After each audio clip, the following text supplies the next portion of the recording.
बिस्मिल्लाहिर्रहमानिर्रहीम। अल्लाह के नाम से शुरू जो बड़ा मेहरबान और नहायत रहम करने वाला है। अस्सलामु अलैकुम वरहमतुल्लाहि वबरकातुहू। लाखों करोड़ों दुरूद सलाम नबी पाक सल्लल्लाहु अलैहि वसल्लम और उनके आल पर। मैंने दुरूद शरीफ पढ़ लिया है, आप लोग भी दुरूद शरीफ पढ़ लें।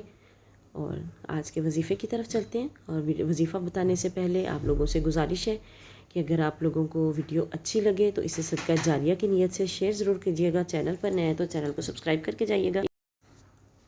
तो वजीफ़े की तरफ चलते हैं। या रहमानु, अल्लाह ताला का बाबरकत सिफ़ाती नाम या रहमानु। या रहमानु का वजीफ़ा है, ये आप लोगों ने याददाश्त और जहानत के लिए करना है। हर फ़र्ज़ नमाज के बाद अगर या रहमानु की एक तस्बीह पढ़ी जाए तो इसकी बरकत से याददाश्त में और जहानत में इजाफ़ा होता है, बल्कि इससे कल्ब में आजिज़ी भी पैदा होती है।